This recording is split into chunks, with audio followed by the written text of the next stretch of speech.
ব্রজবাসীরা এবং তাদের গাভীগণকে নিয়ে সেই গর্তের মধ্যে এসে তারা অবস্থান করলেন। যারা বৃন্দাবনে গিয়েছো তোমরা দেখবে এই গিরি গোবর্ধন লীলা একটা দৃশ্য তৈরি করা আছে প্রেম মন্দিরে। প্রেম মন্দিরে একটা তৈরি করা আছে, বিশাল বড় একটা পাথরের চাই মতো আছে, সেখানে ভগবান কৃষ্ণ এই বাম হাতে কোড়ের মধ্যে গিরি গোবর্ধন উঁচু করে রেখেছে, আর তার নিচে সব সখারা দাঁড়িয়ে আছে। তো এইভাবে কতদিন ধরে বৃষ্টি হলো? 7 দিন 7 রাত এই মুষলধারে বৃষ্টি হচ্ছে, বৃষ্টির কোনো আর শেষ নেই। এখন বৃষ্টি যখন হচ্ছে তখন সমতল ভূমি ডুবে গিয়ে সেই জল তো ওই পাহাড়ের গর্তের মধ্যে চলে আসবে। তা পাহাড়ের গর্তের মধ্যে তো সব ব্রজবাসীগণ রয়েছে, গোপ বালকরা রয়েছে, গাভীরা রয়েছে, তারাও তো ডুবে যাবে গর্তের মধ্যে পড়ে। তখন ভগবান বললেন, শেষ নাগ আমাদের বলরাম হচ্ছেন, ভগবান বলরাম হচ্ছেন শেষ নাগ অবতার। শেষ নাগকে স্মরণ করলেন, বলছে যে তুমি বিশাল দেহ ধারণ করে আর গর্তের চারপাশে যেরকম আলদোয়া মতো বলে না, সেই চার ধারে তোমার বডিটা বিস্তার করে রেখে দাও, যাতে বাইরের জলটা নয় গর্তের মধ্যে ঢুকতে পারে। তা ভগবান বলরাম কি করলেন? নাগরূপ ধারণ করে ওই গিরি গোবর্ধন 7 ক্রোশ যে বিস্তার, সেই 7 ক্রোশ লম্বা হয়ে বডি বিস্তার করে গর্তের চার ধার দিয়ে ও ঘুরপাক দিয়ে দাঁড়িয়ে আছে। বাইরের জল টল কিছু ভিতরে আর ঢুকতে পারে না, যেমন শুকনো জায়গায় তেমন শুকনোই রয়ে গেল। 7 দিন ধরে ঝড় বৃষ্টির তাণ্ডব চলার পরে এইবারে মেঘ দেখলো, তা এদের ও ফিরে চলে গেল। তখন ইন্দ্র বন্যার পরে, আমরা সবাই দেখেছি বন্যার পরে গ্রামবাসীদের কি অবস্থা হয় তা দেখার জন্য রাজা মন্ত্রীরা যেমন উড়োজাহাজ বা হেলিকপ্টার চেপে আসে, দেখতে আসে যে গ্রামবাসীরা কত ডুবে গেল, কার ঘরবাড়ি ভাঙলো কিনা, কিভাবে ক্ষতি হলো দেখার জন্য আসে। ইন্দ্র সেই রকম তার বাহন ঐরাবতে চেপে ওই দেখতে এসেছে যে দেখি 7 দিন ধরে তো ঝড় বৃষ্টি হয়েছে, ব্রজবাসীরা সবাই মনে হচ্ছে মারা গেছে, ঘরবাড়ি সব ধ্বংস হয়ে গেছে, দেখে আসি। 7 দিন পরে যখন ঐরাবতে উপর দিয়ে আসছেন, এসে দেখে ব্রজমণ্ডল ঘুরে দেখে কারোর কিচ্ছু হয়নি, যেমন ছিল তেমনই আছে, কোথায় বৃষ্টি, কিচ্ছু নেই। তখন ইন্দ্র বুঝতে পারলেন যে ইনি সাধারণ বালক নন। ওনার মনে অহংকার হয়েছিল যে একটা সাধারণ বালক রূপী একটা কৃষ্ণ, যার নাম একটা গোপ বালক, তাকে ভগবান সবাই বলছে, এটা মেনে নেওয়া যায় না। এই বলে উনি মানে কৃষ্ণকে অনেক মানে খারাপ কথা বলেছিলেন। তা যাই হোক, তারপরে উনি যখন এসে দেখলেন যে ব্রজবাসীদের কারো কোনো ক্ষতি হলো না, তখন তিনি বুঝতে পারলেন যিনি সাধারণ বালক নন, ইনি ভগবান কৃষ্ণ। এনার কাছে গিয়ে আমার ক্ষমা প্রার্থনা করতে হবে, তা নাহলে আমার নিস্তার নেই। এই বলে এদিকে যখন বৃষ্টি থেমে গেছে, তখন ভগবান সেই গিরি গোবর্ধনকে আবার ওনার নিজ জায়গায় আবার রেখে দিলেন, যেমন ছিল তেমন। গোপ বালকগণ সব বেরিয়ে গেল, উনি নিজের জায়গায় গিরি গোবর্ধনকে রেখে দিলেন। এরপরে ইন্দ্র চলে এলেন, এসে ভগবানের কাছে প্রার্থনা করছে, হে ভগবান কৃষ্ণ, আমার অন্যায় হয়ে গেছে, আমাকে ক্ষমা করো, আমি বুঝতে পারি। ভগবান কৃষ্ণ ইন্দ্রকে কিন্তু উপদেশ দিলেন। কি উপদেশ সেটাও তোমরা শুনবে, যে দেখো ইন্দ্র, তুমি স্বর্গের রাজা, অঢেল সম্পদের অধীশ্বর, তুমি সম্পদের মোহে মদমত্ত হয়ে সৃষ্টিকর্তা ঈশ্বরকে তুমি অবজ্ঞা করেছ। তো এরকম যে করে তার অহংকার আমি চূর্ণ করি। দেখবে আমাদের সমাজে এমন অনেক লোক আছে, প্রচুর অর্থবিত্ত আছে, কিন্তু তারা এই যে দেবতাদের সাধন ভজন, দেব পূজা, তারা ততটা বিশ্বাস করে না, মানে নাস্তিক বলা যায়। তারা বলে, ও কি হবে, আমার সম্পদ আছে, এই সম্পদ দিয়ে, অর্থ দিয়ে আমি দেবতাদের কেন পূজা করব, এটা করা যাবে না, তাই নাস্তিক মতো।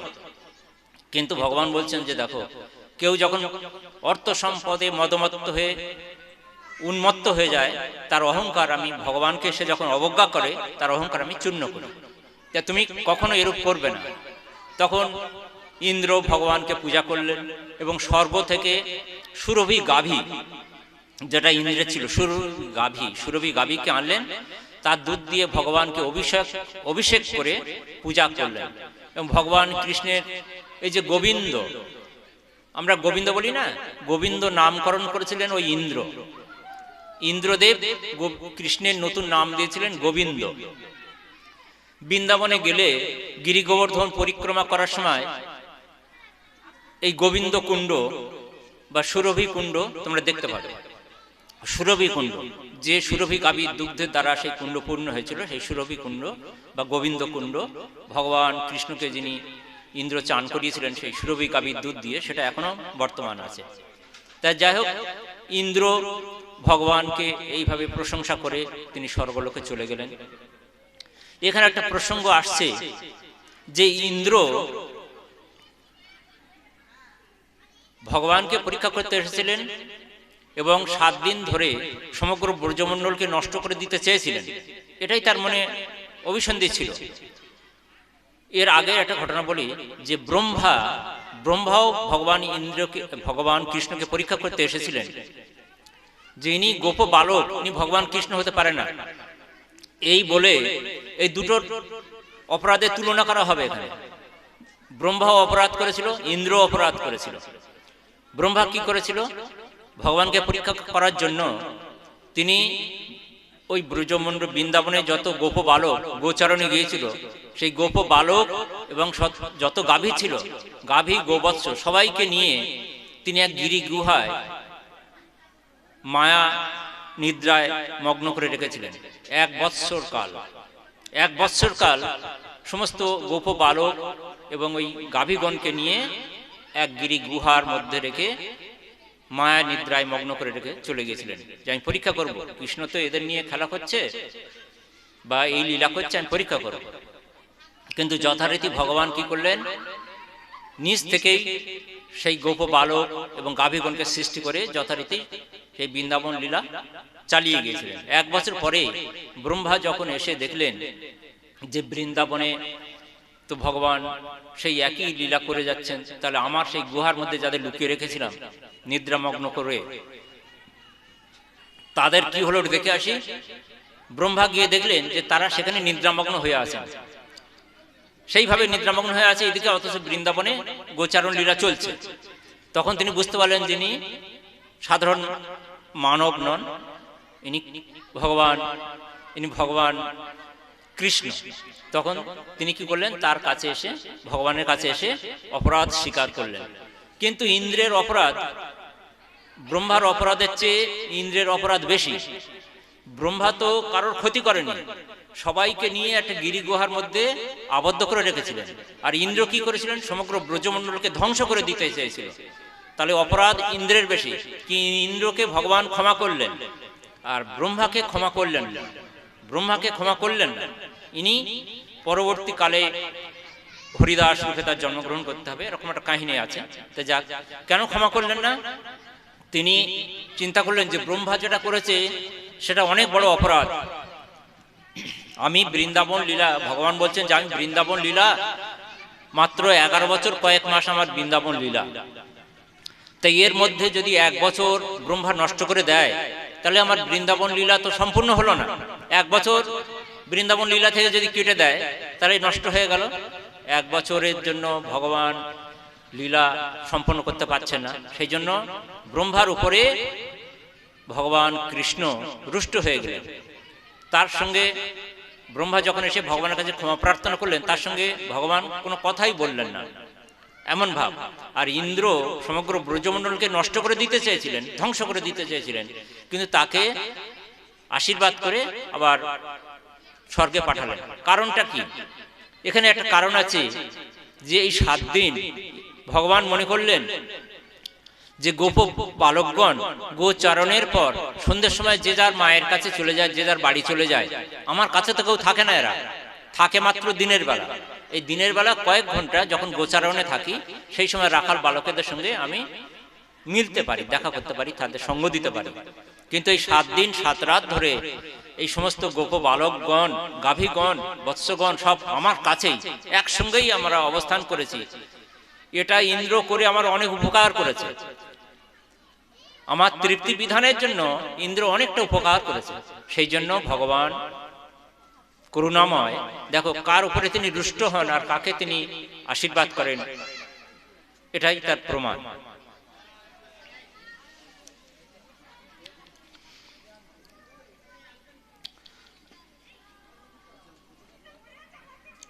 আচ্ছা, এরপরে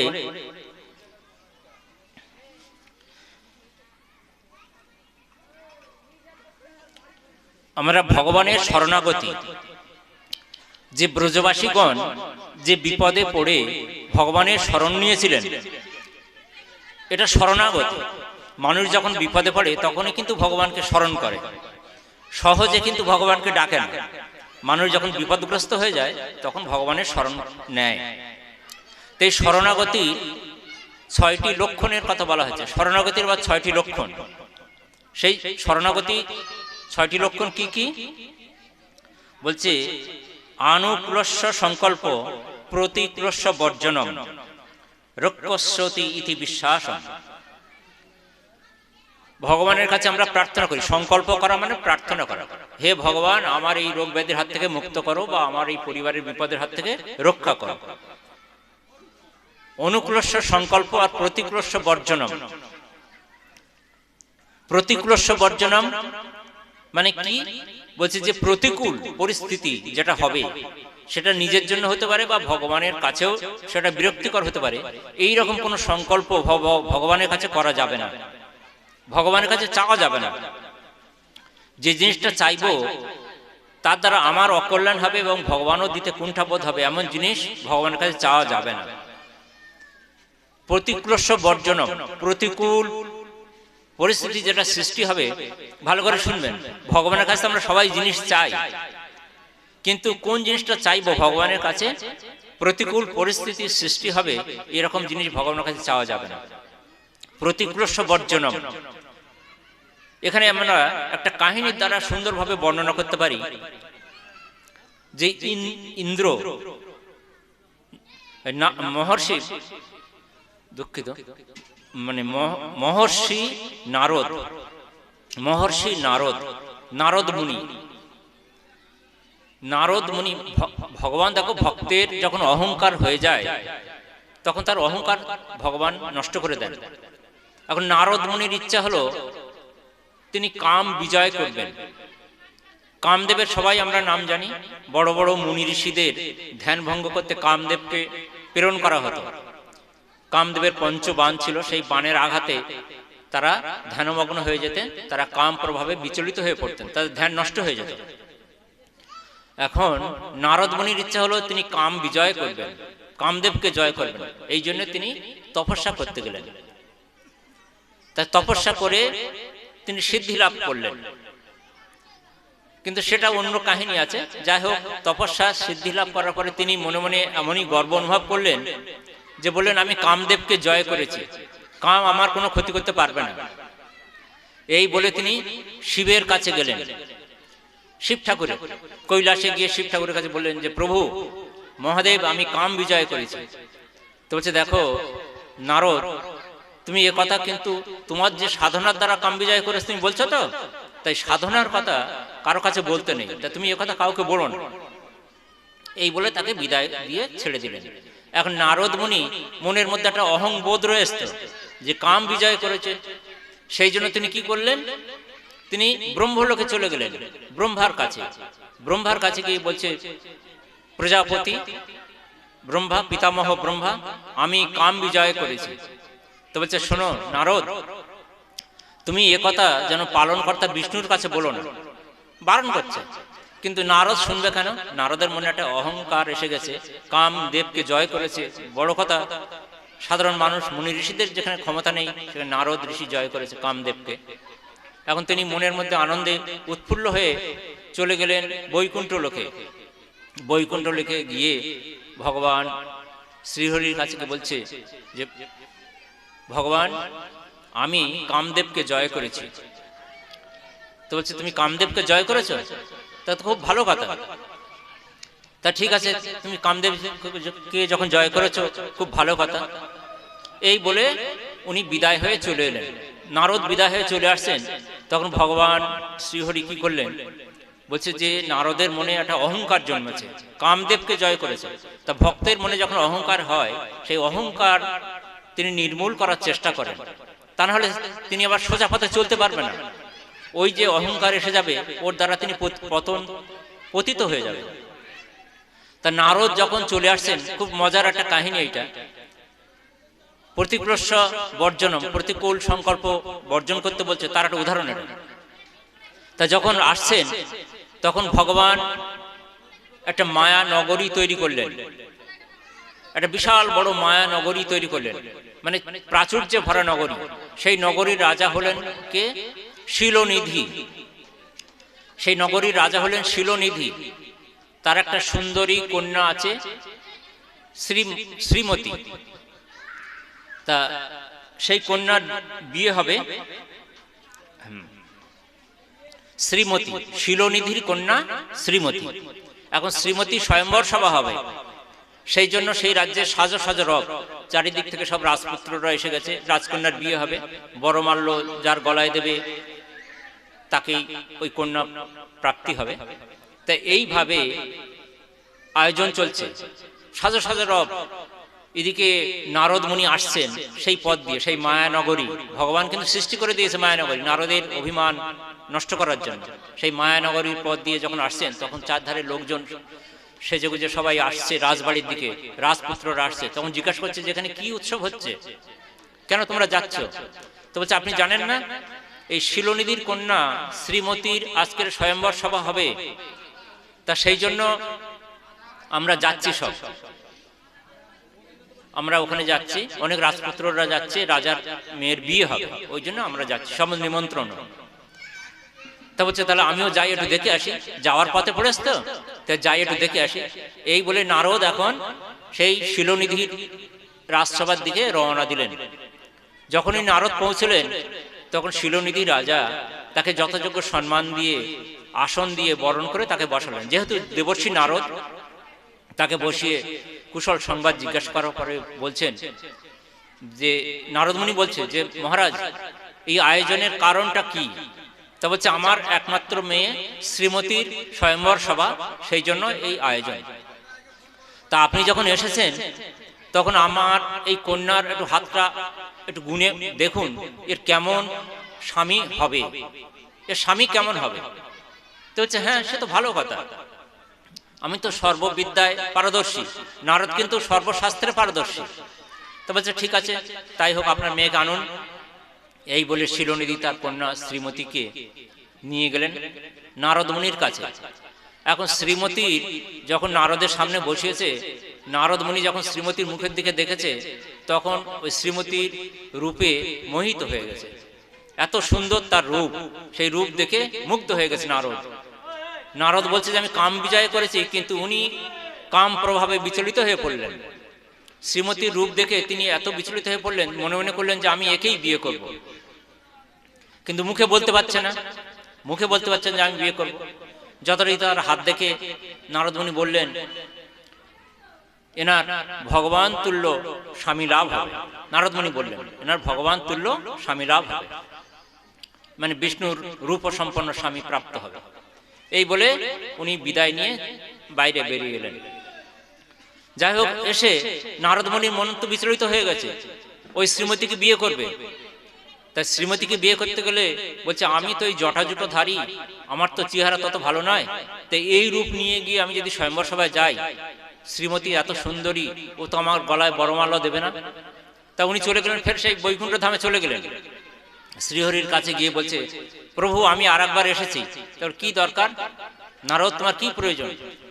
তা বলছে যে প্রভু, আমি মনস্থির করেছি যে আপনার রূপ, আপনার যে রূপ, সেই রূপটা আমাকে দিতে হবে, আমি বিয়ে করব। তা যখন এই কথা বলেছে, তা ভগবান বলছে যে ঠিক আছে নারদ, শোনো, তুমি তো আমার রূপ প্রার্থনা করছো। তা যখন কোনো রোগী, কি সুন্দর সুন্দর উদাহরণ, যখন কোনো রোগী ডাক্তারখানায় যায়, গিয়ে ডাক্তারের কাছে বলে না যে আমার পেটের ব্যথার ওষুধ দাও, কি মাথার ব্যথার ওষুধ দাও, কি আমার চোখের ওষুধ দাও, কি এই ওষুধ নাম ধরে বলে না যে এই ওষুধ দাও। ডাক্তার আগে তাকে দেখবে কি রোগ হয়েছে, সেই রোগ অনুযায়ী ওষুধ দেবে। রোগী চাইলে তো দেবে না, ডাক্তার পরীক্ষা নিরীক্ষা করবে, তারপর ওষুধ দেবে। তা তুমি যখন এসেছো আমার কাছে, তা তোমার কি প্রয়োজন সেটা আমি বিবেচনা করে দেবো, তুমি যাও। তুমি চেয়েছো আমার রূপ, তো তা তোমার কি প্রয়োজন সেটা আমি তোমাকে দেবো, তুমি যাও। নারদ মুনি তো মনে করলেন ভগবান তাহলে আমাকে দেবে এই রূপ, বিষ্ণু রূপ আমি প্রাপ্ত হব এবং শ্রীমতীকে আমি বিয়ে করব। এই বলে উনি আনন্দে আত্মার হয়ে চলে আসছেন সেই শিলনদীর কন্যার স্বয়ম্বর সভায়। এখন যেই আসছে, ভগবান বিষ্ণু কি করলেন, নারায়ণ কি করলেন, যে ওকে বাঁদরের মুখ দান করলেন। নারদ মুনির মুখ বাঁদরের মুখ হয়ে গেল। ছিল মুনি ঋষি নারদ, হয়ে গেল বাঁদর, বাঁদরের মুখ হয়ে গেল। তা যথারীতি মনে করলেন যে ভগবান আমাকে দেবে বলেছে।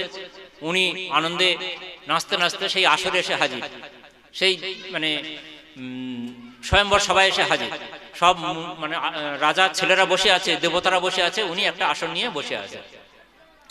এদিকে শিলনিধির কন্যা শ্রীমতী হাতে বড় মালা নিয়ে ওই স্বয়ম্বর সভায় লাইন দিয়ে ঘুরতে ঘুরতে ঘুরতে ঘুরতে যায়। যাকে পছন্দ হবে তার গলায় বড় মালা দেবে, এটা স্বয়ম্বর সভার নিয়ম।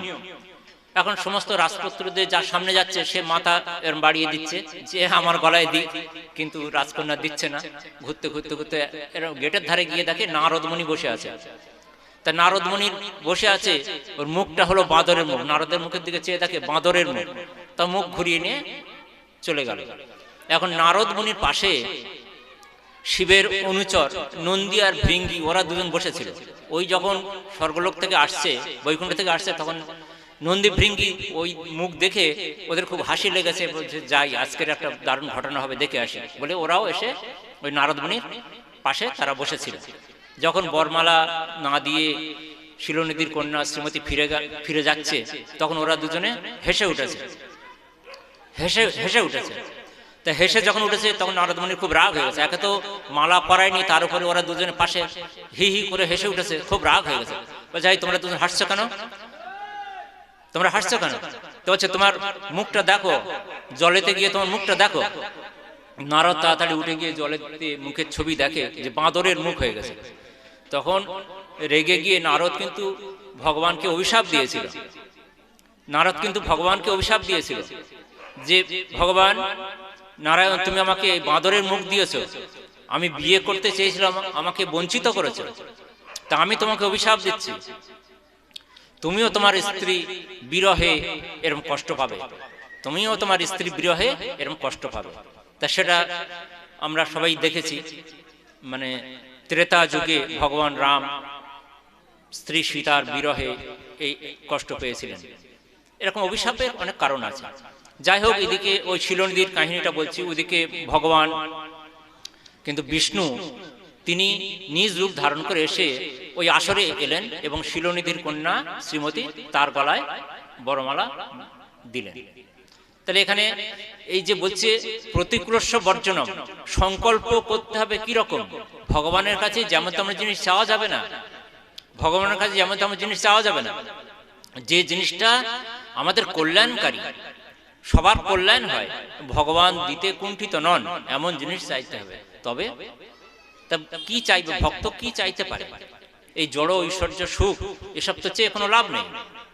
এই জড় ঐশ্বর্য সুখ এ তো ক্ষণিকের মাত্র, কিছুদিনের পর সবই নষ্ট হয়ে যায়। তা এরপরে আমরা আসছি এই যে শরণাগতির লক্ষণগুলো বলছি। পরের শরণাগতি যে রক্ষস্বতী ইতি বিশ্বাসম, রক্ষস্বতী ইতি বিশ্বাসম, বিশ্বাস পূর্বক ভগবান আমাকে রক্ষা করবেন, দৃঢ় বিশ্বাস থাকতে হবে। আমরা যখন বিপদে পড়ি, যখন কোনো বিপদে পড়ি, তখন আমরা একবার হরির থানে মানত করি, একবার কালীর থানে করি, একবার শিবের থানে করি, একবার মনসার কাছে যাই, একবার শীতলের কাছে যাই, কত দেব দেবীর কাছে, একবার পঞ্চানন্দর কাছে যাই, কত থানে আমরা মানত করি যে কেউ যদি একবার আমাদের রক্ষা করে। তা হরির প্রতি আমাদের বিশ্বাস আছে কি? হরির প্রতি যদি আমাদের বিশ্বাস থাকে, তাহলে হরির শরণাগত হয়ে যদি আমরা প্রার্থনা করতে পারতাম, তাহলে নিশ্চয়ই ভগবান আমাদের বিপদ থেকে রক্ষা করতে করত। তাই ভগবান শরণাগতির লক্ষণ বলছেন যে কিভাবে শরণ নেব।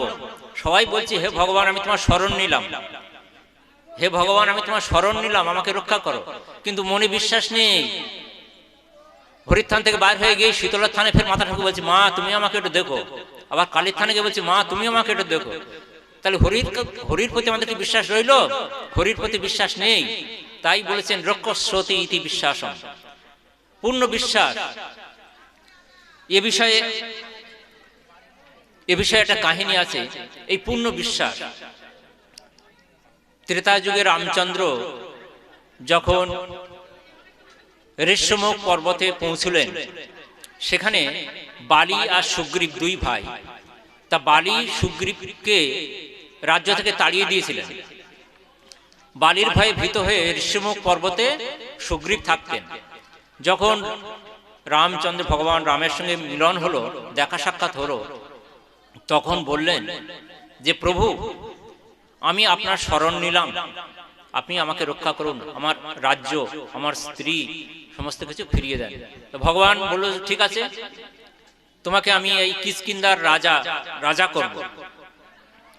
তা ঠিক আছে, কি করতে হবে? তাহলে বালির সঙ্গে যুদ্ধ করতে হবে, বালিকে পরাজিত করতে হবে। ভগবান বললেন যে বালিকে আমি বধ করব, করে কিষ্কিন্ধার আমি তোমাকে রাজা করব। আমার প্রতি তোমার বিশ্বাস আছে তো? হ্যাঁ।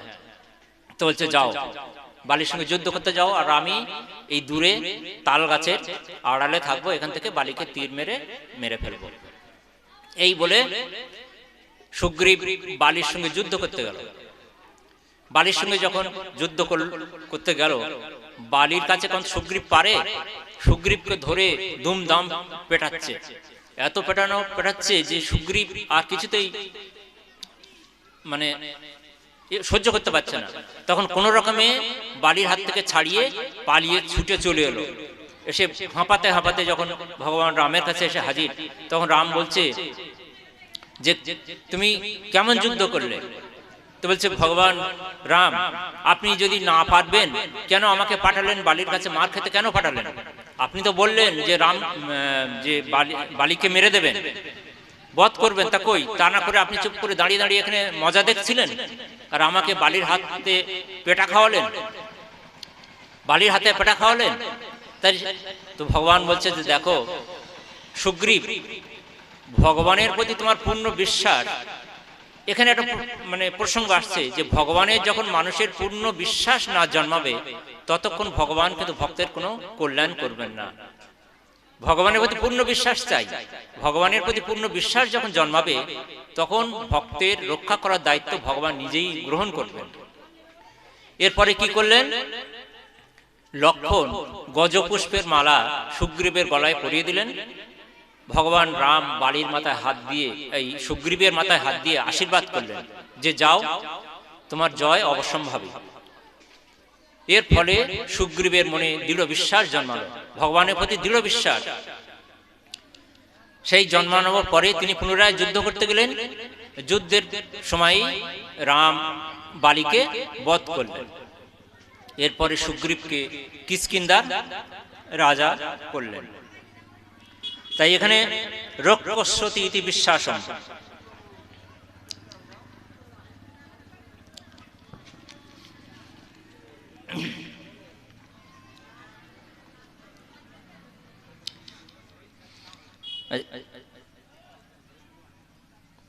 আচ্ছা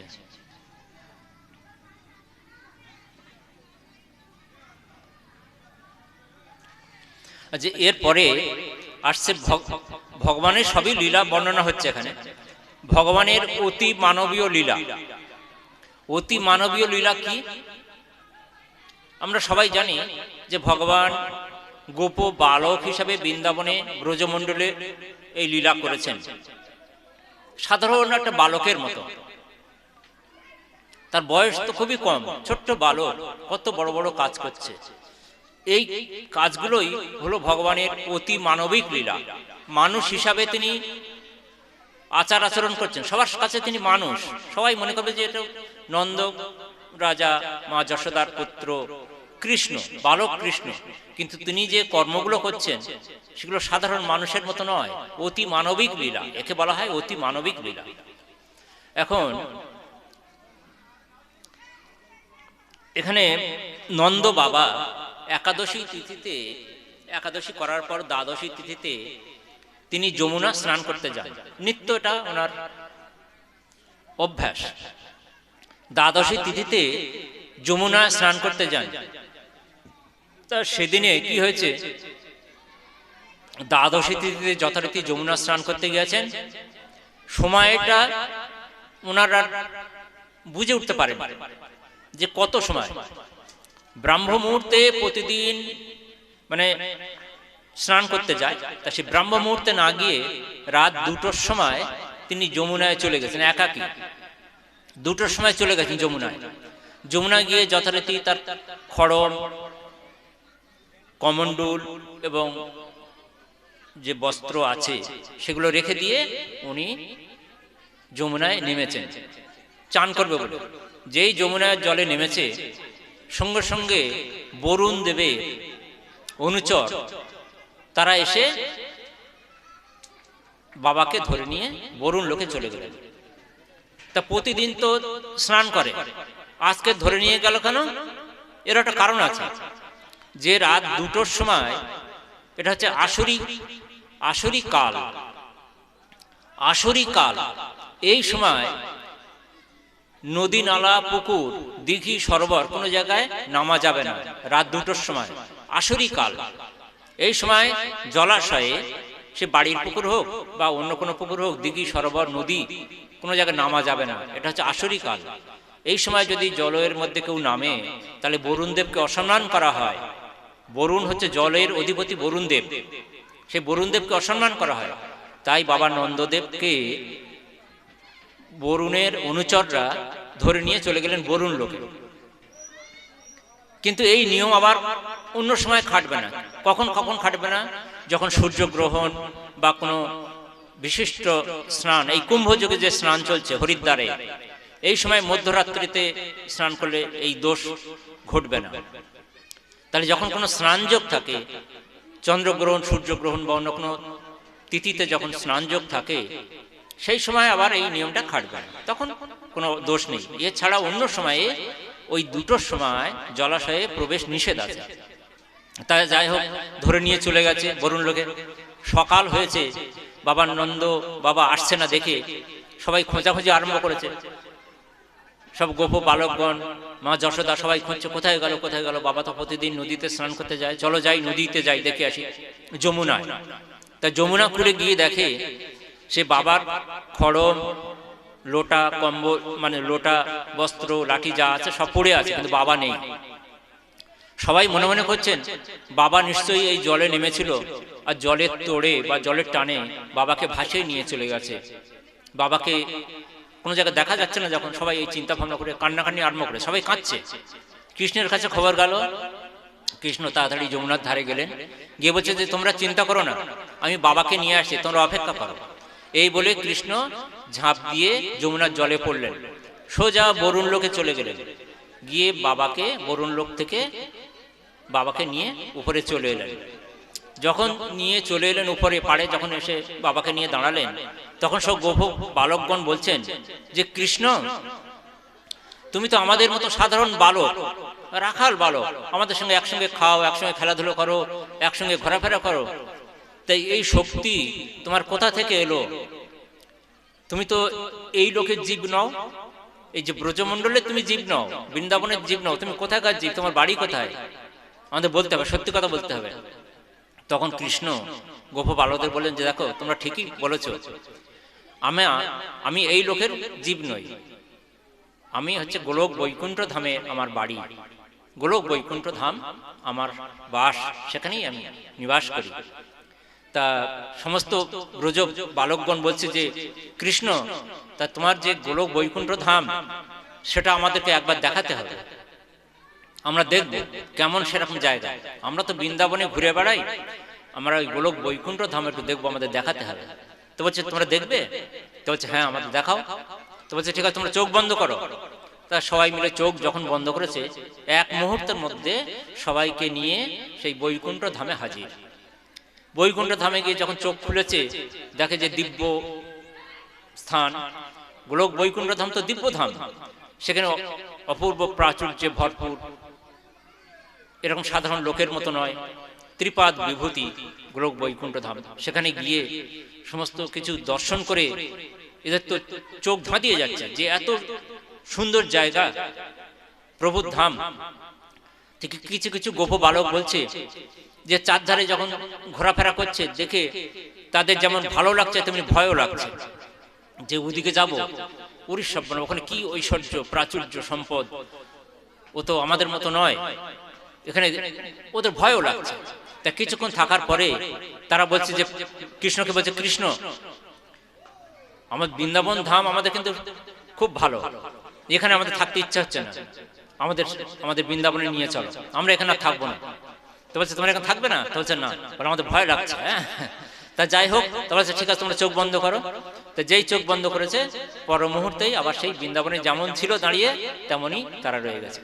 তাই এই যে লীলা ভগবানের, মুহূর্তের মধ্যে গোলক বৈকুণ্ঠ ধাম দর্শন করাচ্ছেন, আবার তাদের মর্তলোকে এনে উপস্থিত করাচ্ছেন, এই যে লীলা, এগুলো হচ্ছে ভগবানের অতি মানবিক লীলা। মনুষ্য রূপে তিনি আচরণ করছেন বটে, কিন্তু তিনি যে কর্মগুলো করছেন সেগুলো অতি মানবীয় লীলা।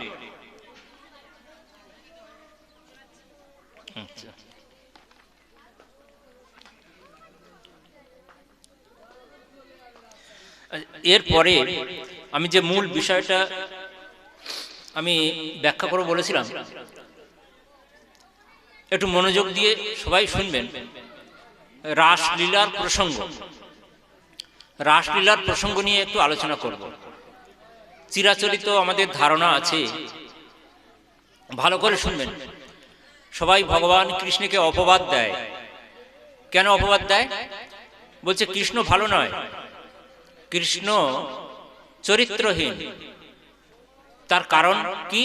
বলছে যে সমস্ত ব্রজ নারীদের নিয়ে তিনি রাসলীলা করেছেন, সমস্ত ঘরের বধূ মানে স্ত্রীদের নিয়ে রাসলীলা করেছেন। তাহলে কৃষ্ণ যদি ভালো চরিত্র হয় তাহলে এইসব মেয়েদের নিয়ে রাসলীলা করতে পারে? এটাই সবাই আমরা এতদিন শুনে এসেছি, জেনে এসেছি, কিন্তু বাস্তবে তা নয়। বাস্তবে কাহিনীটা অন্যরকম। কোনো ব্রজ নারী, কারোর বাড়ির স্ত্রী সশরীরে কিন্তু রাসলীলায় যায়নি। এটা ভালো করে শুনে নিন। কারোর বাড়ির স্ত্রী, কোন ব্রজ রমণী দেহ নিয়ে, সশরীরে মানে নিজ দেহ নিয়ে রাসলীলায় যেতে পারেনি, রাসলীলায় যায়নি। তাহলে ভগবান কাদের নিয়ে রাসলীলা করেছিলেন এটা আমাদের জানতে হবে। আমাদের তো ভ্রান্ত ধারণা আছে যে ভগবান গোপীদের নিয়ে রাসলীলা করেছে, ব্রজ নারীদের নিয়ে রাসলীলা করেছে, প্রতিটা বাড়ি থেকে মেয়েরা বউরা তাদের নিয়ে রাসলীলা করেছে, কৃষ্ণ খুব খারাপ। কিন্তু বাস্তবে এটা নয়। বাস্তবে রাসলীলার অন্য অর্থ আছে, গুলো অর্থ আছে, সেটাই আমি আজকে বলবো। জানলে আপনাদের মনেও ভ্রান্ত ধারণাটা দূর হবে। এই যে বললাম যে সশরীরে দেহ নিয়ে কোন ব্রজ রমণী গোপিনীগণ রাসলীলায় যায়নি। তাহলে কারা গেল, কাদের নিয়ে ভগবান রাসলীলা করলেন, সেই বিষয়টাই আমি বলব। তা যাই হোক, এই রাসলীলা করার জন্য একটা প্রসঙ্গ রয়েছে যে কামদেবের দর্পচূর্ণ, কামদেবের দর্পচূর্ণ। কামদেব মনে করেছিল যে বিশ্ব ব্রহ্মাণ্ডে তার কামের কাছে সবাই বশীভূত। কামদেবের এমন অহংকার ছিল যে এমন কোনো দেব ঋষি নেই যে কামদেবের কাছে বশীভূত হয়নি। এই নিয়ে ওর মনে অহংকার। তা ভগবান কৃষ্ণ বললেন যে কামদেবের অহংকারটাকে নষ্ট করতে হবে। রাসলীলার একটা উদ্দেশ্য কিন্তু তাই, কামদেবের অহংকার দর্পচূর্ণ। তা যাই হোক, তিনি শারদ পূর্ণিমায় রাসলীলা করার জন্য তিনি মনস্থির করলেন। যথারীতি যোগ মায়াকে আহ্বান করলেন এবং যোগ মায়াকে বললেন যে যোগ মায়া, তুমি এই বৃন্দাবনে আমি রাসলীলা করব, এই রাসলীলার সমস্ত আয়োজন তোমাকে করতে হবে। যেটা যেখানে যা প্রয়োজন সেইভাবে তুমি সাজিয়ে বৃন্দাবনকে সুন্দর করে তোলো। তা যথারীতি যোগমায়ার প্রভাবে শারদ পূর্ণিমায় বৃন্দাবন সেজে উঠল। সমস্ত ফুল পুষ্প লতা চারিদিকে ঝলমল করতে লাগলো। সুগন্ধি বাতাসে সমস্ত বৃন্দাবন ভরে গেল। জ্যোৎস্না, শারদ পূর্ণিমার জ্যোৎস্নার পূর্ণ আলোতে সমস্ত বৃন্দাবন যেন ঝলমল করতে লাগলো, আর সুন্দর সুগন্ধি বাতাসে পুষ্পগন্ধে বৃন্দাবন ভরে উঠল। এই সময় ভগবান শ্রীকৃষ্ণ কি করলেন, মুখে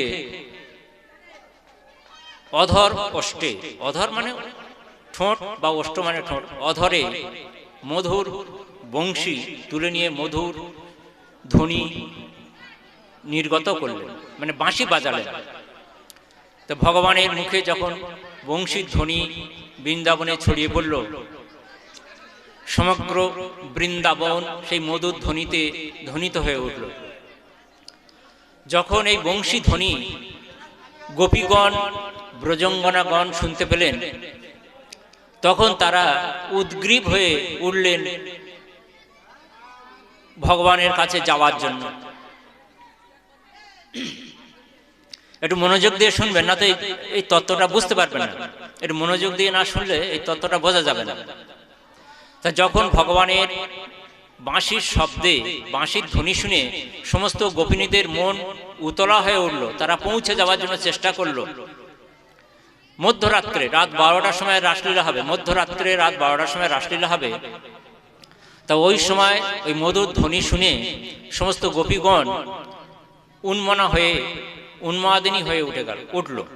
তখন তারা যে যার কর্ম ফেলে, যে যার কাজ ফেলে, কেউ ভালো করে বুঝবেন, কেউ বাচ্চাকে দুধ খাওয়াচ্ছিল, বুকে দুধ খাওয়াচ্ছিল, কেউ স্বামীকে খেতে দিয়েছে, কেউ বা গো দহন করছে মানে গাভী দুধছে, কেউ বা ঘরদোর পরিষ্কার পরিচ্ছন্ন করছে, কেউ বা নিজের প্রসাধন সামগ্রী একটু সাজগোজ করছে।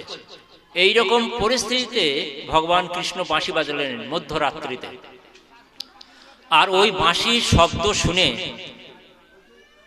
সকল গোপিনীরা মানে বাইরে যাওয়ার জন্য বেরিয়ে পড়লেন। এখানে সকল গোপিনী বলতে কাদের কথা বলা হচ্ছে? এই বাঁশির ধ্বনি সবাই কিন্তু শুনতে পায়নি, এই বাঁশির ধ্বনি কিন্তু সবাই শুনতে পায়নি।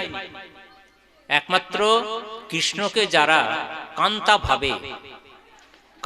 ভাবে যারা আরাধনা করত, তারাই এই বংশীর ধ্বনি শুনতে পেয়েছে, আর বাদবাকি কেউ শুনতে পায়নি। যেমন মা যশোদা, নন্দ বাবা, অন্যান্য গোপ বালকগণ, আরো বৃন্দাবনের বহু গোপাঙ্গনা ছিল, তারা কেউ শুনতে পায়নি। একমাত্র কান্তা ভাবে যারা ভাবিত ছিলেন, কৃষ্ণ ভাবে অনুরক্ত, তারাই এই ধ্বনি শুনতে পেয়ে তারা বেরিয়ে যাওয়ার জন্য ঘর ছেড়ে তারা বেরিয়ে এলেন। ঘর ছেড়ে তারা বাইরে বেরিয়ে এলেন। ঘর ছেড়ে যখন বাইরে বেরিয়ে যাচ্ছে, মধ্যরাত্রে একটা বাড়ির বউ, ভালো করে বুঝবেন, ঘর ছেড়ে যখন বাড়ির বাইরে বেরিয়ে যাচ্ছে, তার স্বামী কি যেতে দেবে? জিজ্ঞাসা করছে, তুমি কোথায় যাচ্ছ? একটা বাচ্চাকে দুধ খাওয়াচ্ছিল, তাকে বিছানায় শুইয়ে রেখে বেরিয়ে পড়েছে। স্বামীকে ভাত দিয়েছে, ভাত খাচ্ছে, সে ভাতের থালা সেইভাবে রেখে দিয়ে ও চলে যাচ্ছে।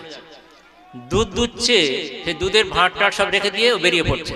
তা কেউ কি তখন জিজ্ঞাসা করবে না যে তোমরা কোথায় যাচ্ছ? সবাই জিজ্ঞাসা করছে, তার স্বামীরা জিজ্ঞাসা করছে, শ্বশুর শাশুড়ি পরিবার পরিজন সবাই জিজ্ঞাসা করছে, কোথায় যাচ্ছ তোমরা? কিচ্ছু বলে না, বলছে যে না, আমাদের যেতে হবে, আমাদের ডেকেছে, আমাদের যেতে হবে। কোথায় যাচ্ছ বলতে পারছে না। যখন বারে বারে জিজ্ঞাসা করছে কোথায় যাচ্ছ, কোথায় যাচ্ছ, কেন যাচ্ছ, কিছু বলতে পারছে না। তখন তাদের স্বামীরা মনে করলো যে এই মধ্যরাত্রিতে এই ঘরের স্ত্রীগণ বেরিয়ে যাচ্ছে, মানে এদের মাথা খারাপ হয়েছে, এদের ভূতে ধরেছে। ধর ধর ধর, তাড়াতাড়ি ধর। সবাই মিলে যে যার স্ত্রীকে ধরে ঘরের মধ্যে হাত ধরে টেনে নিয়ে গিয়ে ঘরের মধ্যে ভিতরে প্রবেশ করিয়ে বাইরে থেকে দরজার শিকল এঁটে দিল, খিল দিয়ে দরজার শিকল এঁটে দিল, কেউ তালাছাই মেরে দিল, কেউ বা পায়ে শিকল বেঁধে রেখে দিল। সেই গোপীদের, সমস্ত গোপীদের, ব্রজাঙ্গনাদের, যারা ওই বাঁশির ধ্বনি শুনে বেরিয়ে যাবে বলেছিল, সবাইকে ঘরে আটকে রেখে দিল, কাউকে ছাড়েনি। তাহলে রাসলীলা ভগবান কার নিয়ে করলেন? এটাই প্রসঙ্গ। তাহলে ভগবান সমস্ত গোপীদের যখন ঘরে বন্দি করে রেখে দিলেন, তাহলে ভগবান রাসলীলা কাদের নিয়ে করলেন? এটা তো প্রশ্ন আসতে পারে। রাসলীলা তো হয়েছে, সেখানে গোপীগণও ছিল, তা সেই গোপীগণ কারা? এটাই কিন্তু মূল তত্ত্ব, রাসলীলার মূল তত্ত্ব। ভালো করে বুঝতে হবে যে কোনো বাড়ির বউদের নিয়ে ভগবান রাসলীলা করেনি। এটা আমরা মিথ্যা মানে লোকের কাছে বলে বেড়াই বা মিথ্যা বুঝেছি। কোনো বাড়ির বধূদের নিয়ে ভগবান রাসলীলা করেনি, এটা পরিষ্কার। সব বাড়িতে আটকে রেখেছে, কাউকে যেতে দেয়নি, তার স্বামীরা সব ধরে ঘরের মধ্যে দিয়ে শিকল দিয়ে আটকে রেখেছে। তাহলে ব্রজে যে বৃন্দাবনের রাসলীলা ভগবান করলেন, কারা করলেন, কাদের নিয়ে করলেন, এটাই আসছে প্রসঙ্গে। যখন যার যার ঘরে বন্দি করে ফেলেছে, মানে ব্রজঙ্গনাগন্ধে যখন গোপীগন্ধে যখন বন্দি করে ফেলেছে, কাউকে যেতে দিচ্ছে না, তখন তারা ঘরের মধ্যে বসে ভগবানের ধ্যান আরম্ভ করলেন। ধ্যান যে হে ভগবান, আপনি আমাদের ডেকেছেন, আমরা যাব, আমাদের তো যেতে দিচ্ছে না স্বামীরা, আমাদের তো বন্দি করে রেখেছে, আমরা যাব কি করে? তখন তারা কি করলেন? ভগবানের স্মরণ করতে করতে, ভগবানের ধ্যান করতে করতে, ভগবানের বিরহ জ্বালায়, বিরহ যন্ত্রণায় ছটফট করতে করতে, বিরহ অগ্নিতে, ধ্যানের একটা ক্ষমতা আছে, এই বিরহ অগ্নিতে তাদের সমস্ত পাপ, ব্রজঙ্গনাদের সমস্ত পাপ সব নষ্ট হয়ে গেল, তাদের সমস্ত কর্মফল নষ্ট হয়ে গেল। যখনই কর্মফল নষ্ট হয়ে গেল, ভগবানের চিন্তা করতে করতে ধ্যানমগ্ন হয়ে ওই বিরহ জ্বালায়, বিরহ যন্ত্রণা, বিরহ অগ্নিতে, কৃষ্ণ বিরহ অগ্নিতে তাদের সমস্ত পাপ, সমস্ত বন্ধন সব নষ্ট হয়ে গেল। তখন তাদের দেহ, সেই গোপীগণের দেহ ওই ঘরেই পড়ে রইল, দেহগুলো সব ঘরেই পড়ে রইল, আর তাদের মন, বুদ্ধি, চিত্ত, অন্তঃকরণ রূপ আত্মা বাইরে বেরিয়ে পড়ল, পড়ে সেইগুলোই চলে গেল বৃন্দাবনে কৃষ্ণের কাছে, যেখানে রাস লীলা হবে। সেখানে যখন পৌঁছলেন, ভগবান তাদের দিব্য দেহ দান করলেন, দিব্য দেহ দান করলেন, দিব্য চক্ষু দান করলেন। ভগবানকে দেখতে গেলে, ভগবানের দিব্য রূপ দর্শন করতে গেলে দিব্য চক্ষুর প্রয়োজন। এই সাধারণ মানুষের মতো অনেকে তর্ক করে যে ভগবানকে দেখা যায় না কেন, ভগবানকে আমি দেখতে পাচ্ছি না কেন, আমি এত বড় ভক্ত, আমি ভগবানকে দেখতে পাচ্ছি না কেন? তো ভগবানকে দেখতে গেলে দিব্য চক্ষুর প্রয়োজন হয়। সেই দিব্য চক্ষু ভগবান যতক্ষণ না তাকে দান করছে, ততক্ষণ তার পক্ষে সম্ভব নয় ভগবানকে দর্শন করার। ভগবানকে দেখা, আমাদের এই চোখে ভগবানকে দর্শন করা সম্ভব নয়। দিব্য চোখ হলে তবে ভগবানকে দর্শন করা যায়। তো এই গোপীগণকে, গোপিনীগণকে ভগবান দিব্য দেহ এবং দিব্য চক্ষু দান করে তাদের পূর্ণ শরীর তৈরি করলেন। ওদিকে আয়গা শরীরটা ওই ঘরে পড়ে রয়েছে, গোপীদের যে নিজ নিজ শরীর ওই ঘরে সব পড়ে আছে, বন্দী অবস্থায় পড়ে আছে। ব্রজধামের রাসলীলায় যেটা পৌঁছেছে, মন, বুদ্ধি, চিত্ত, অহংকার রূপ আত্মা যখন পৌঁছলো, ভগবান তাদের দিব্য দেহ দান করলেন আর দিব্য চক্ষু দিলেন। তাহলে সেখানে দিব্য তারা শরীর হয়ে গেল, তৈরি হয়ে গেল। বোঝা গেল নাকি বোঝা গেল না? তাহলে কারোর বউ, কারোর মানে স্ত্রীকে নিয়ে কি ভগবান রাসলীলা করেছে? এটা আমাদের বুঝতে হবে। ভগবানের আমরা দোষ দিই, কিন্তু মূল তত্ত্বটা আমরা বুঝি না, মূল জিনিসটা আমরা বুঝতে পারি না। সেই জন্য ভগবানকে নানা রকমের অপবাদ করি। বিশেষ করে ইয়ং ছেলেরা অনেকে বলে, ভগবান যদি লীলা করতে পারে আমরা কেন লীলা করব না? ভগবান এত গোপিনীদের জন্য নিয়ে লীলা করেছে, আমরা কেন এই কাজ করতে পারবো না? কিন্তু না, বিষয়টা এখানে বুঝতে হবে যে কোন ঘটনার প্রসঙ্গে এটা ভগবান এইগুলো করেছে। তাহলে বোঝা গেল কি রাসলীলার তত্ত্বটা বোঝা যাচ্ছে? তাহলে এই যে দিব্য চক্ষুর কথা বলছি, যে ভগবান দিব্য চক্ষু দান না করলে ভগবান দর্শন হয় না। গীতাতে পরিষ্কার একটা উল্লেখ আছে, ভগবান যখন দিব্য রূপ দর্শন করাতে চেয়েছিলেন অর্জুনকে, অর্জুন তো কিছুতেই রাজি হচ্ছিল না যুদ্ধ করতে। কুরুক্ষেত্রের যুদ্ধে যারা গিয়েছে তোমরা দেখবে যে ভগবান রথের উপর বসে আছে আর অর্জুন নিচে হাত জোড় করে বসে ভগবানের কাছে গীতা জ্ঞান শুনছেন, অর্জন করছেন। প্রথমে তিনি যুদ্ধ করতে চায় না, বলছে আমি যুদ্ধ করব না, আমি যুদ্ধ করতে পারবো না, আমি এই গুরুদেব, আমার পিতামহ ভীষ্ম, যিনি আমার কোলেপিঠে মানুষ করেছে দাদু, তাকে আমি তার বিরুদ্ধে অস্ত্র ধারণ করব? যে গুরুদেবের কাছে শিখেছি তাকে আমি বান মারবো? হবে না, আমি পারবো না বলে ধনুর্বাণ ত্যাগ করে উনি রথ থেকে নেমে গেলেন। আমি যুদ্ধ করব না, অর্জুন বলেছিল। তখনই ভগবান অর্জুনকে ওই গীতা জ্ঞান রূপ জ্ঞান দান করেছিলেন। এবং অর্জুনকে এই বিশ্বরূপ দর্শন করিয়েছিলেন। তা ভগবান অর্জুনকে বলেছিলেন যে অর্জুন তুমি আমার বিশ্বরূপ দর্শন করো। তা অর্জুন বলছো যে ভগবান আপনি দেখান, আমি দেখবো। তো বলছে দেখো অর্জুন, তোমার এই সাধারণ চোখ দ্বারা আমার দিব্যরূপ দর্শন তুমি করতে পারবে না, সে ক্ষমতা তোমার নেই, তোমার চোখ পুড়ে অন্ধ হয়ে যাবে, এই চোখে তোমার সম্ভব নয়। তাহলে কি হবে? তো বলছে আমি তোমার দিব্য চক্ষু দিচ্ছি। অর্জুনকে দিব্য চক্ষু দিয়েছিলেন ভগবান, তারপরে তিনি ভগবানের ওই রূপ দর্শন করতে পেরেছিলেন। তো এখানে ঠিক তাই, ভগবানের সান্নিধ্য পেতে হলে, ভগবানের দর্শন পেতে হলে দিব্য দেহ, দিব্য চক্ষু অর্জন করতে হয়। তা ভগবান সেটা গোপীগণকে, গোপিনীদের দান করেছিলেন। যাই হোক, এবারে রাসলীলার প্রসঙ্গ আসি। যখন গোপিনীগণ যখন সবাই এসে হাজির, সবাই যখন রাসমঞ্চে এসে হাজির, তখন ভগবান বলছে, গোপিনীগণকে বলছে, ভগবান কৃষ্ণ আমরা এসেছি, আমাদেরকে সাদরে গ্রহণ করো, আমরা আপনার চরণে শরণাগত, আপনার কাছে আমরা মন প্রাণ সমর্পণ করেছি, আপনি আমাদের গ্রহণ করুন। তা ভগবান কৃষ্ণ পরীক্ষা করার জন্য গোপীগণের সত্যিকারের তারা মন প্রাণ সমর্পণ করতে পেরেছে কিনা পরীক্ষা করতে হবে। তো বলছে যে দেখো ব্রজঙ্গনগণ, তোমরা যেখানে এসেছো তোমরা খুব ভুল কাজ করেছো। তো বলছে কি ভুল কাজ করেছি? তা ভুল এটাই করেছো যে তোমরা সংসার ছেড়ে চলে এসেছো, তোমাদের নিজ নিজ পতি, পুত্র, স্ত্রী পুত্র, পরিবার পরিজন সবাইকে ছেড়ে চলে এসেছো। গৃহস্থের স্ত্রীর ধর্মটা কি? বলছে স্ত্রীর ধর্ম তো স্বামী সেবা, পতি সেবা। তা সেই তোমরা পতি সেবা করতে করতে চলে এসেছো, এটা অন্যায় হয়েছে, তোমাদের অধর্ম হয়েছে। এই অধর্মের জন্য তোমাদের নরকে যেতে হবে, নরকের ফল ভোগ করতে হবে। যদি কোনো স্ত্রী সঠিকভাবে পতি সেবা করে তার স্বর্গলাভ হয়, তা তোমরা সেটাও তো করো না। স্বামীকে সেবা করতে করতে সে ত্যাগ করে তোমরা চলে এসেছো, তার পতি সেবাও তোমাদের হলো না, একটা অপবাদ। তাহলে তোমাদের স্বর্গসুখ হবে না, তোমাদের নরকে ভোগ করতে হবে, নরক যন্ত্রণা ভোগ করতে হবে।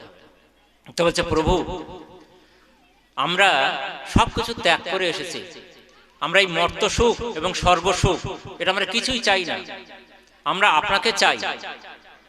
আমরা সমস্ত কিছু ত্যাগ করে এসেছি, পতি পুত্র, স্ত্রী পুত্র, পরিবার পরিজন, সংসার সবকিছু ত্যাগ করে এসেছি, আমাদের আর কিছু প্রয়োজন নেই, আমাদের শুধু আপনাকেই চাই, আপনি আমাদের গ্রহণ করুন। এই বলে সবাই গোপিনীগণ ক্রন্দন করতে লাগলো, কাঁদছে সবাই। কৃষ্ণ তো স্বীকার করতে যাচ্ছে না, তোমরা ফিরে যাও, এই রাত্রে তোমরা এসেছো, স্ত্রী পুত্র পরিবার স্বামী স্বজনদের ছেড়ে চলে এসেছো, তোমরা কলঙ্কিনী হবে, তোমরা চলে যাও। তাই এরা কেউ যেতে চাচ্ছে না, সবাই কান্নাকানি করছে যে না আমরা আর ফিরে যাব না, আমরা আপনার শরণাগত, শরণ নিয়েছি যখন, আপনি তাড়িয়ে যদি দেন আমরা আর ফিরে যাব না, সংসারে আর ফিরে যাব না। তা ভগবান অনেক বোঝাবার পরে যখন বুঝলেন যে না এরা সত্যিকারে ভগবানের সান্নিধ্য লাভ করার জন্য উপযুক্ত হয়েছে, তখন বললেন ঠিক আছে তোমাদের মনোবাসনা পূর্ণ হোক। এই বলে ভগবান যত গোপিনী ছিল তত কৃষ্ণ রূপ ধারণ করলেন। প্রতিজনের মনোবাসনা পূর্ণ করার জন্য ভগবান তত রূপ ধারণ করলেন, করে সবাইকে নিয়ে এই রাস নৃত্য করতে লাগলেন। রাস মঞ্চে রাস নৃত্য, বৃন্দাবনে গেলে এরকম রাস নৃত্যের অনেক অনুষ্ঠান করা আছে, দেখা যাবে ভগবান রাস নৃত্য করছে, চারধারে গোপিনীগণ নৃত্য করছে, এরকম দৃশ্য অনেক তৈরি করা আছে। নিধুবনে আছে, রাসমঞ্চ আছে, এখনো আছে, নিত্য রাসলীলা হয় সেখানে। তে যাক, কারো যদি সৌভাগ্য হয় বৃন্দাবনে যাবেন, গিয়ে দেখে আসবেন ভগবানের লীলাক্ষেত্র। তা সেই রাস নৃত্যে করতে করতে ভগবান এই গোপিনীদের বহু সেবা করলেন। কিভাবে সেবা করলেন? ভগবানের সঙ্গে নৃত্য করতে করতে কোনো গোপিনীর খোপা খুলে যাচ্ছে, খুলে গেল, এত নাচা নাচছে যে মাথার খোপা খুলে গেছে, যে চুল এলোমেলো হয়ে যাচ্ছে। ভগবান কৃষ্ণ তাকে খোপা, চুল বেঁধে খোপা করে দিচ্ছেন। নাচতে নাচতে কোনো গোপিনীর পায়ে নপুর ছিঁড়ে পড়ে গেছে, ভগবান তাড়াতাড়ি আবার তাকে সেই নপুরটা কুড়িয়ে এনে সুতো দিয়ে বেঁধে তার পায়ে পরিয়ে দিচ্ছেন। এই যে সেবা, বহু রূপে বহু ভাবে গোপিনীদের ভগবান সেবা করতে লাগলেন। তা এখানে দেখো ভক্তের মনে আবার সেই অহম ভাব এসে জোটে। ভগবান যখন গোপিনীদের এইভাবে সেবা করছেন তখন গোপিনীদের মনে একটা অহম ভাব এসে গেল। কিরকম ভাব? বলছে কৃষ্ণ আমাদের সেবা করছে, দেখো কৃষ্ণ, কৃষ্ণ আমাদের সেবা করছে, কৃষ্ণ কৃষ্ণ আমার সেবা করছে, দেখো কিভাবে। এই যে একটা ভাব, অহম ভাব, আমার কৃষ্ণ আমার কৃষ্ণ, এই সবাই আর কি এ করছে যে কৃষ্ণ গোপীদের সেবা করছে। যখন এইভাবে করছে কৃষ্ণ মনে মনে ভাবলেন যে এই গোপিনীদের এদের মনের এই ভাবটাকে দূর করতে হবে, দূর করতে হবে। এই বলে রাসলীলা ওই নৃত্য করতে করতেই ভগবান অদৃশ্য হয়ে গেলেন।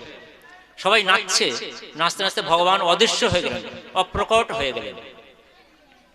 তাহলে এখানে গোপীগঞ্জ নাচতে নাচতে নাচের ভোর যখন কেটে গেছে তখন দেখছে কৃষ্ণ আর নেই, কারোর কাছে আর কৃষ্ণ নেই। সবাই যে যার মানে বাহু বন্ধনে ছিল কৃষ্ণ, কৃষ্ণ আর নেই। তখন চিন্তা করছে কৃষ্ণ গেল কোথায়, সবাই বলছে কৃষ্ণ গেল কোথায়, কোনো জায়গায় খুঁজে পাচ্ছে না। তা সবাই মিলে তখন কৃষ্ণকে খুঁজতে লাগলেন। ওই রাস মঞ্চে নাচ বন্ধ হয়ে গেছে, তখন নাচ সব বন্ধ হয়ে গেছে, কৃষ্ণ তো নেই, নাচ হবে কার সঙ্গে, বন্ধ হয়ে গেছে। তখন ওই সবাই কৃষ্ণকে খুঁজতে বেরিয়ে পড়ল। খুঁজতে খুঁজতে ওই বৃন্দাবনে তারা যাচ্ছে, যে যেতে ওই মধ্যরাত্রে জ্যোৎস্না রাত্রে সমস্ত বৃক্ষ লতা পুষ্প সবাইকে কাছে বলছে যে দেখো হে বৃক্ষ, হে পুষ্প, হে লতা, তোমরা আমার কৃষ্ণকে দেখেছ, কৃষ্ণকে এই পথে যেতে দেখেছ? তারা কোনো উত্তর দিচ্ছে না, তারা কোনো উত্তর দিচ্ছে না। তখন বলছে সব সখীরা বলছে চলো যাই, আর একটু আগিয়ে যাই, খুঁজে দেখি কোথায় আছে কৃষ্ণ। এই বলে যেতে যেতে তুলসীর সঙ্গে দেখা।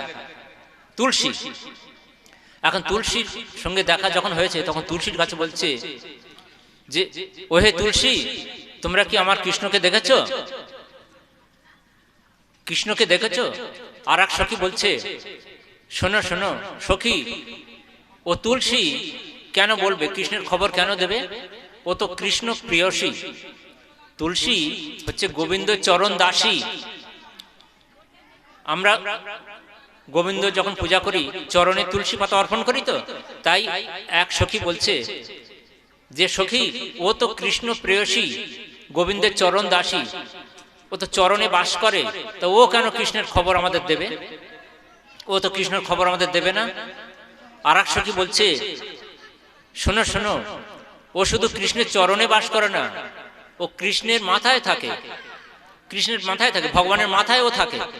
আর এক সখী বলছে মাথায় কেন, ও বুকেও থাকে, মানে বুকের উপরে, ভগবানের ছাতির উপরে তুলসী বিরাজিত।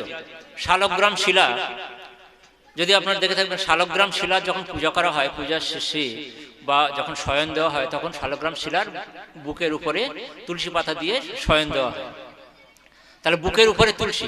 তাই এখানে ভক্তরা বলছেন, ভক্তরা একটা ছড়া কেটেছেন, চার চার প্রহর 64 ঘড়ি ঠাকুর উপর ঠাকুরানী চড়ি। মানে 4 প্রহর 64 ঘড়ি ঠাকুরের উপরে, ঠাকুরানী মানে তুলসী, ঠাকুরানী মানে তুলসী, তুলসী ভগবানের বুকের উপরে চড়ে বসে আছে। তাহলে ও আমাদের খবর দেবে কি করে, ও কৃষ্ণের খবর দেয় কোনোদিন? ও দেবে না। চলো চলো আমরা খুঁজে দেখি, আমরা অন্য জায়গায় খুঁজে দেখি। এই বলে সখীরা গোপিনীগণ সব যাচ্ছে, যেতে যেতে কোথাও আর খুঁজে পাচ্ছে না, কোথাও আর খুঁজে পাচ্ছে না। তখন খুঁজতে খুঁজতে তারা ক্লান্ত হয়ে যখন পড়েছে, তখন কৃষ্ণের ভাবনায় তাদাত্ম রূপ প্রাপ্ত হলেন। তাদাত্ম রূপ মানে কি, কৃষ্ণ যেসব লীলা করেছেন সেই রকম লীলা করতে লাগলেন ওই গোপিনীগণ। কিভাবে? কৃষ্ণ যেমন বাঁশি বাজায়, কোনো গোপিনী সেই রকম ত্রিভঙ্গ মুরারি রূপ ধারণ করে হাত নিয়ে বাঁশি বাজাচ্ছে। কেউ বা গিরি গোবর্ধন ধারণ করার মতো ধারণ করে সবাইকে ডাকছে, এসো এসো গোপিনীগণ, তোমরা সবাই এসো, এই গিরি গোবর্ধনের তলায় এসে দাঁড়াও, সবাই এখানে দাঁড়াও। এই যে অভিনয় করছে সব, মানে কৃষ্ণ যে লীলা করেছিল সেই রকম লীলা করতে লাগলেন। এইভাবে লীলা করার পর যখন তাদের নিজ স্বরূপ তারা বুঝতে পারলেন, তখন তারা আবার সবাই মিলে ফের কৃষ্ণের অন্বেষণে বেরিয়ে পড়লেন। যেতে যেতে যেতে যেতে যমুনা তটে পৌঁছে গেলেন।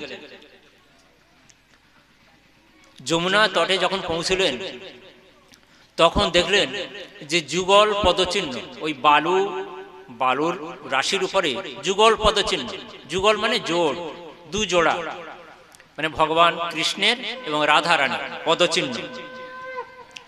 তখন সমস্ত গোপিনীগণ কি করলেন, ওই পদচিহ্নের চারধারে গোল হয়ে বসে পড়লেন।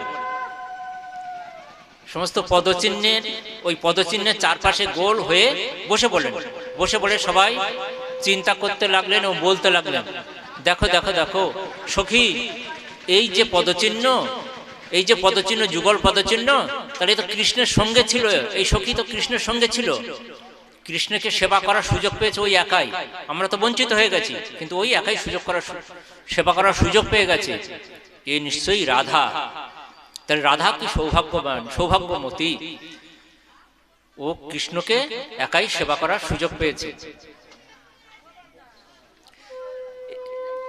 এই বলে কি করলেন, সবাই মিলে রাধার শরণ নিলেন। এখানে একটা প্রসঙ্গ আসছে যে ভগবানকে পেতে গেলে বৃন্দাবন লীলায়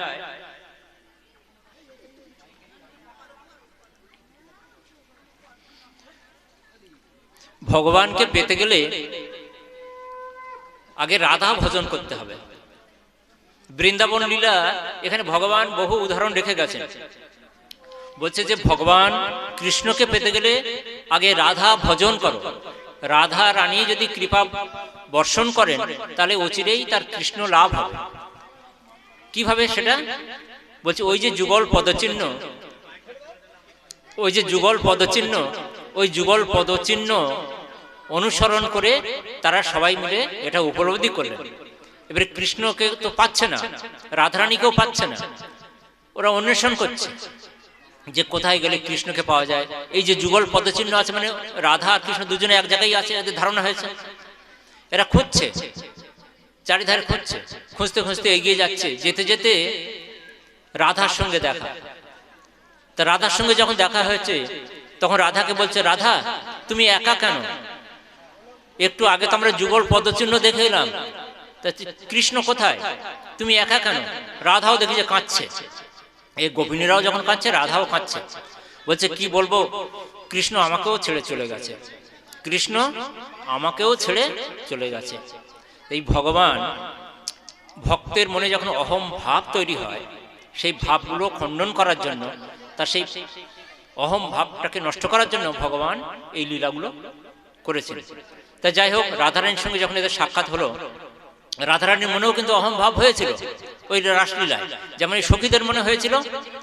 এই সখীদের মনে যেমন ভাব হয়েছিল যে কৃষ্ণ আমার সঙ্গে এত ভালো ব্যবহার করছে, আর কারোর সঙ্গে করে না, তাহলে এটা অহম ভাব। তো ভগবান তো কারোর একার প্রতি সদয় হয় না, সবার প্রতি সদয় হয়, কিন্তু এদের মনে অহম ভাব জন্ম গেছিল। সেই জন্য এই অহম ভাবটা দূর করার জন্য এই গোপীগণদের ত্যাগ করলেন এবং রাধাকেও ছেড়ে চলে গিয়েছিলেন। ওই যুগল পদচিহ্ন দেখার পরে যখন রাধার সঙ্গে দেখা হলো গোপিনীদের, তখন রাধার মনেও ওই অহম ভাব এসেছিল যে দেখো কৃষ্ণ এত গোপিনীদের থাকতে সবাইকে ত্যাগ করে আমাকে নিয়েই এখানে বসে আছে, বা আমাকেই কৃষ্ণ বেশি ভালোবাসে, আমি কৃষ্ণের প্রিয়, এই মনে একটা অহম ভাব এসেছিল। সেই জন্য কৃষ্ণ রাধাকেও ত্যাগ করে উনি অদৃশ্য হয়ে গেছিলেন। তারপর যখন রাধাকে দর্শন করে এরা সব গোপিনীরা রাধারানীরা কাঁদতে কাঁদতে কৃষ্ণকে দর্শন করতে, এই অন্বেষণ করতে লাগলেন। ঘুরতে ঘুরতে অন্বেষণ করতে করতে অবশেষে যমুনা তটে গিয়ে কৃষ্ণের সঙ্গে সবার সাক্ষাৎ হলো। তাহলে কৃষ্ণের সঙ্গে পুনরায় আবার সমস্ত গোপিনীগণ রাধার আবার পুনরায় মিলন হল। তাহলে এটাই রাসলীলার। রাসলীলার আরো অনেক বর্ণনা রয়েছে, অনেক বড় বর্ণনা। তা এই পর্যন্ত আমি মিলনটা করে দিয়ে সমাপ্ত করছি।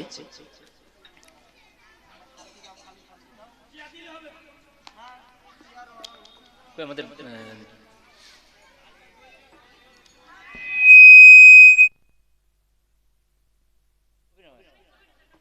বিনয় ওখানে সমাপ্ত করে দিই না, বলছে আমাদের ব্রজবাবু, আমাদের ব্রজবাবু আসছে, ব্রজবাবু আসছে, এসে গেছে, হ্যাঁ তাহলে এখানে সমাপ্ত করে দিই। উনি এসে গেছে, উনি তো আসলে 6:30 7টা, তার আগে আমাদের একটু অনুষ্ঠান আছে, আরতি, ছেলেদের কিছু দোয়ার ব্যাপার আছে, আরতি আছে না, আরতি। আচ্ছা, তাহলে এখানে তাহলে এখানে সমাপ্ত করে দিই 10 মিনিট।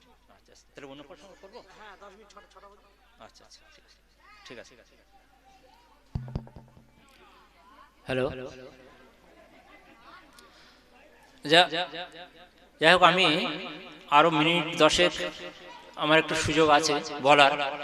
তারপরে আমাদের এই আসরে, হরিবাসরে, হরি সংকীর্তন, ভগবান শ্রীকৃষ্ণের নাম সংকীর্তন, কীর্তন গান, কীর্তন পালা পরিবেশন করবেন স্বনামধন্য আমাদের শ্রদ্ধেয় ব্রজগোপাল দাস মহাশয়। তিনি অনেক বড় পণ্ডিত এবং জ্ঞানী মানুষ। আপনারা ধৈর্য ধরে ওনার কীর্তনটা শুনবেন, অনেক কিছু জানতে বুঝতে পারবেন। এটাই আপনাদের কাছে আমার প্রার্থনা, মনোযোগ সহকারে ওনার কীর্তনটা শুনবেন।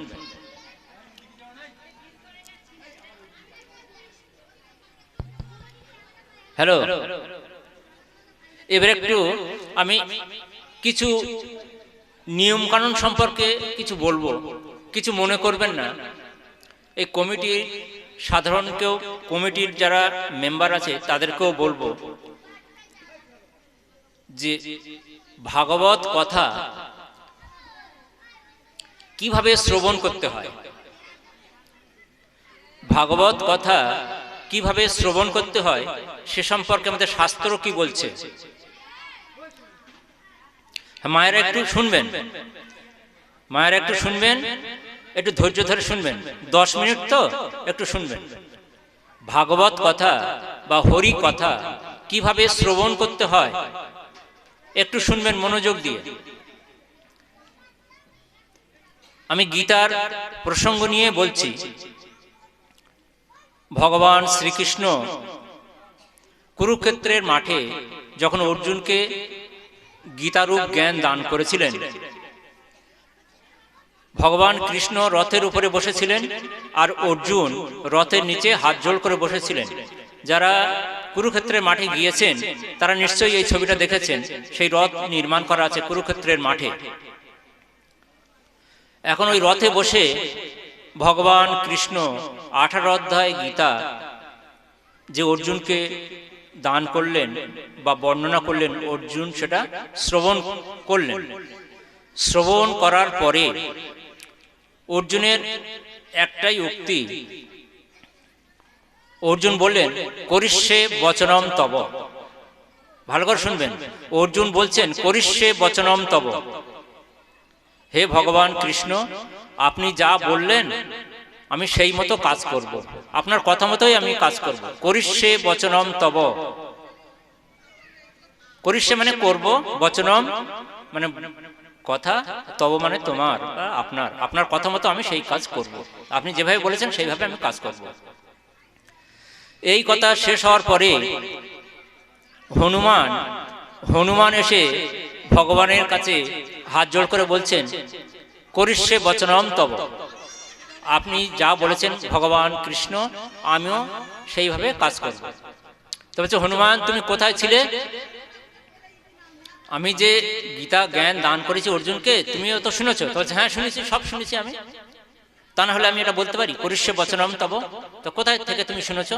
তো হচ্ছে কেন, আমি অর্জুনের ওই রথের চূড়ায় ওই যে ধ্বজা, অর্জুনের রথের চূড়ায় যে ধ্বজা আছে, ধ্বজাতে হনুমানের ছবি আছে, বলছে ওই ছবির মধ্যেই আমি বিরাজিত, ওখান থেকেই আমি শুনেছি আপনার কথা, সমস্ত গীতা আপনি অর্জুনকে যা বলেছেন আমি তাই শুনেছি, আমি তাই উপলব্ধি করেছি। তা ভগবান বলছে, ভগবান কৃষ্ণ বলছে যে হনুমান তুমি বড় সর্বনাশ করে ফেলেছো। তো হচ্ছে কেন, গীতা শুনেছি তো আমি সর্বনাশ করেছি? তো হচ্ছে হ্যাঁ, তুমি মহা পাপে লিপ্ত হয়েছো। তোর গীতা শুনলে কেউ পাপে লিপ্ত হয়? তো হচ্ছে হ্যাঁ। তা কিভাবে? ভালো করে শুনবেন। ভাগবত পাঠ, কীর্তন, হরিনাম, হরি কথা, ভগবত কথা শোনার একটা নিয়ম আছে। সেই প্রসঙ্গে আমি বর্ণনা করছি, পরবর্তীকালে যাতে আমাদের এই ভুলটা না হয় সে সম্পর্কে আমি বলছি। যদি কেউ মেনে চলে তার কল্যাণ হবে, এটাই শাস্ত্রের বর্ণনা। তা যখন বলছে যে তোমার খুব ক্ষতি হবে, তোমার অকল্যাণ হবে, তখন বলছে কেন? তো বলছে শোনো, ভগবান বলছে যে আমি কথা বলেছি, আমি বক্তা আর তুমি শ্রোতা। তাহলে আমি যখন বক্তা, রথের উপর বসে আছি, অর্জুন তো রথের নিচে বসে আছে, তাহলে বক্তার আসন উঁচুতে আর অর্জুনের আসন নিচে। বক্তার আসন সবসময় উঁচু হবে, হরি কথা, ভাগবত কথা, কীর্তন, যত রকমের মানে শাস্ত্রীয় হরিনাম কথা হোক, ভাগবত কথা হোক, বক্তার আসনটা উঁচু করতে হবে, শ্রোতার আসনটা হবে নিচু। বক্তার আসন আর শ্রোতার আসনের এইটাই নিয়ম, বক্তার আসন হবে উঁচু, শ্রোতার আসন হবে নিচু। সে 4 আঙুল নিচু হলেও হবে, তাহলে সেখানে কল্যাণ হবে। আর যখন বক্তার আসন থেকে শ্রোতার আসন উঁচু হয়ে যাবে তখন তার ঘোর অকল্যাণ হবে। তা তুমি যখন রথের চূড়ায় বসে এই ভাগবত কথা, এই গীতা জ্ঞান তুমি শুনেছ, তাহলে তোমার এক্ষুনি তোমার চণ্ডাল যোনি প্রাপ্ত হয়ে যাবে। চণ্ডাল যোনি,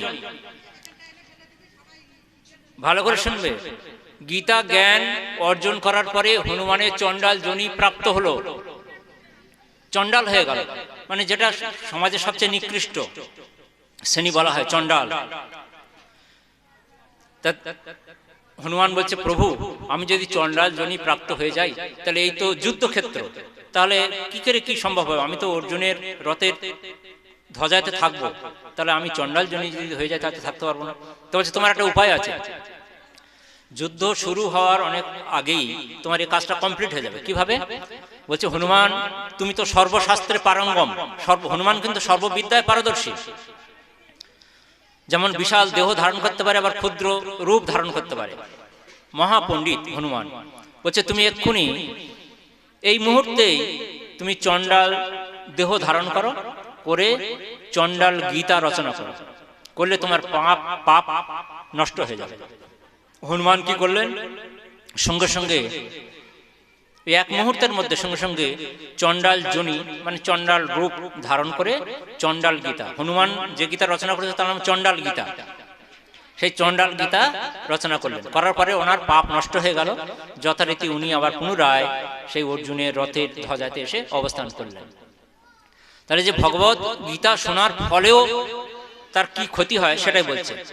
এইবারে এই যে আসনের বিষয়টা, সেটা পূর্ণরূপে বলছি যে বক্তার আসন আর শ্রোতার আসন যদি সমান হয়, এই যেমন আমরা একই মেঝেতে বসে আছি, এই যে হরি সভা হরি মণ্ডপ, এই যে হরিসভা হরি মণ্ডপ, এটা মাটির লেভেলটা একই, তাহলে বক্তা আর শ্রোতা এই দুজনের আসন কিন্তু সবাই সমান। এই সমান যদি হয়, এই সমান অবস্থায় যদি কেউ হরি কথা ভাগবত কথা শ্রবণ করে, তাহলে তার পুণ্য নষ্ট হয়ে যায়, তাহলে তার পুণ্য নষ্ট হয়ে যায়। সে যে পুণ্য অর্জন করেছিল তার পুণ্য নষ্ট হয়ে যাবে। বোঝা গেল কিছু? হরিকথা শ্রবণ করলে, ভাগবত কথা শ্রবণ করলে পুণ্য হয়তো, কিন্তু তার পুণ্য নষ্ট হয়ে যাবে। আর যদি কেউ বক্তার আসনের চেয়ে শ্রোতার আসন যদি উঁচু হয়, ধরো আমি এখানে বসে আছি, কেউ চেয়ারে বসে আছে, তাহলে চেয়ারে যারা বসে আছে তার আসনটা উঁচু, তাহলে এই ভাগবত কথা শ্রবণ করার পর ওর হবে নরক গতি, নরক গতি হবে। এই ভাগবত কথার কোনো মূল্যই ওরা হবে না, উপরন্তু পাপে লিপ্ত হবে, নরকে গতি হবে। তা সেই জন্য আমি বলছি যে হরি সভা যেখানে হবে, ভাগবত কথা যেখানে হবে, এই কর্মকর্তা যারা আছে তাদের কাছে আমার অনুরোধ, কীর্তন হোক হরিনাম হোক, তাদের আসনটা যেন শ্রোতার আসনের চেয়ে যেন উঁচু হয়, শ্রোতার আসনের চেয়ে যেন বক্তার আসনটা উঁচু হয়। আমাদের ব্রজগোপাল বাবু আসবেন, উনি শ্রদ্ধেয় মানুষ। তা আমার আমার মত যেটা, এটা শাস্ত্রীয়, আমার মত বলে আমার নিজস্ব কোনো মত নেই, এটা শাস্ত্রীয় মত। সেই হিসাবে আমি বললাম এই বিষয়ে কর্মকর্তাদের একটু চিন্তা করার কথা বলবো আমি, যাতে ভবিষ্যতে এই ত্রুটিগুলো আমরা মানে দূর করতে পারি। যাই হোক, আপনারা ভাগবত কথা শ্রবণ করুন, হরিকথা শ্রবণ করুন। আমাদের কীর্তন শিল্পী, শ্রদ্ধেয় কীর্তন শিল্পী ব্রজগোপাল বাবু এসে গেছেন, ওনার কীর্তন শুনবেন এই আশা রাখি। সবাইকে প্রীতি, শুভেচ্ছা, ভালোবাসা ও প্রণাম জানিয়ে আজকের আমার বক্তব্য শেষ করছি। হরি ওম তৎসৎ। হরি ওম তৎসৎ। হরি ওম তৎসৎ।